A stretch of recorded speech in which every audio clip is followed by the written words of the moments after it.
are being, nothing will change. This is the uncomfortable truth that Neville Goddard taught. You are not given what you want. You are given what you are. So if you've been wondering why love hasn't come, why money keeps slipping away, why confidence is fragile, or why healing still feels out of reach, it might not be your habits, it might be your identity. This is not a motivational video. This is a full identity reset. This is the law beneath it all. Neville wasn't just speaking spiritually. He was laying out universal cause and effect. Your life is a mirror, and it doesn't reflect what you write down on paper. It reflects your internal assumptions. If you believe deep down that you're not enough, your life will prove it. If you believe you will always lose people, your relationships will fall apart. If you believe you have to struggle for money, you'll chase and burn out over and over. This is not your fault, but it is your responsibility. Because the law is this: you are not given what you want, you are given what you are.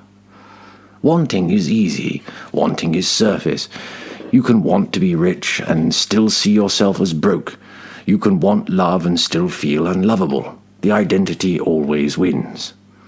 We're taught to focus on goals, but goals don't rewrite the subconscious. The subconscious doesn't hear your vision board. It responds to who you believe you are today. So if your reality hasn't shifted, maybe the version of you who's creating it hasn't either. Let's start with love. If you are constantly feeling overlooked, abandoned, or anxious in relationships, you're not cursed. You're simply being treated the way you believe you deserve to be. Neville said, the drama of life is a psychological one. So the question isn't, why haven't they texted back? It's, who are you being in relation to love? When you stop chasing love and start assuming you are love, love finds you.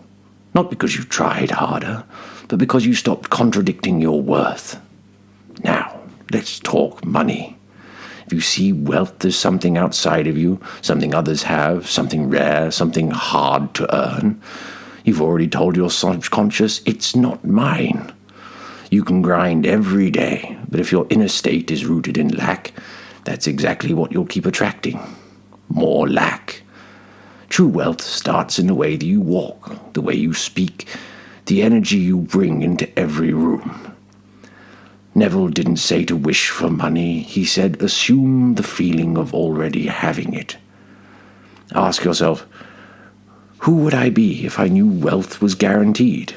And then become that person now. Confidence isn't built from compliments. It's built from self-concept. You can't fake confidence. Your nervous system won't let you. But if you start to show up as somebody who believes they belong in every room, who believes their voice matters, who sees rejection as redirection, you will become someone the world respects, without question. Confidence isn't loud, it's silent, calm, and grounded. It doesn't beg for validation, it expects alignment. And that comes from identity, not aesthetics. So let's talk about healing. Emotional pain, childhood wounds, trauma responses. We carry them like armor. But here's the truth Neville hinted at. You are not your pain.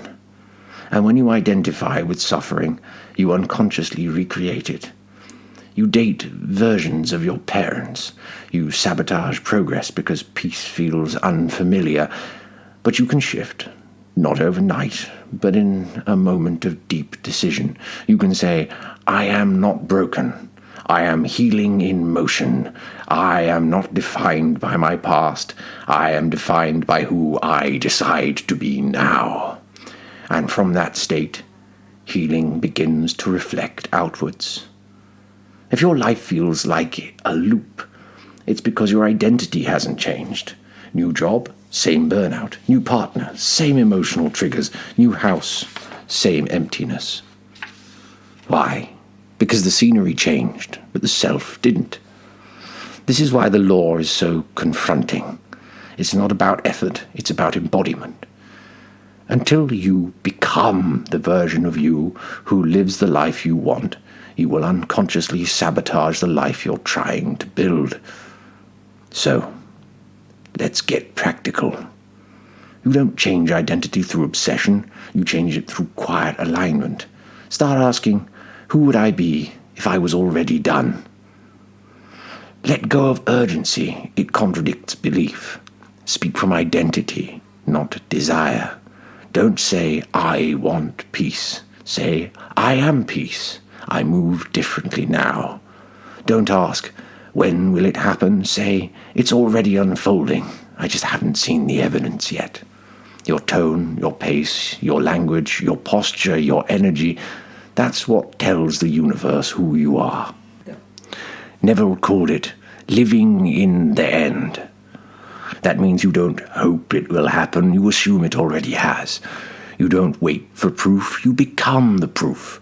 You don't force alignment, you embody it. When you live in the end, the middle has no choice but to rise and meet you. Your life bends to your dominant state. Your only job is to decide what that state will be.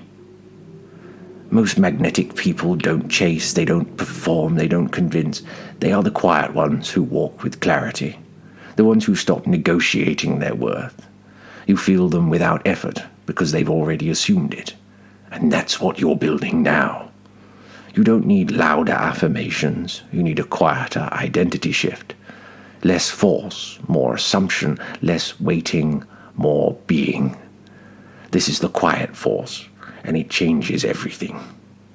Before this video ends, ask yourself, who am I being when no one's watching? Because that version of you is writing your entire story. Not your goals, not your efforts, not your vision board, your state. And here's the good news. That state can shift today. No waiting, no perfect conditions, just one quiet decision. I am already who I have been waiting to become. This is Laws of the Invisible, timeless teachings, unseen roots, visible results. If this spoke to you, subscribe. We're not here to chase change, we're here to become the cause of it. See you in the next one. Good evening.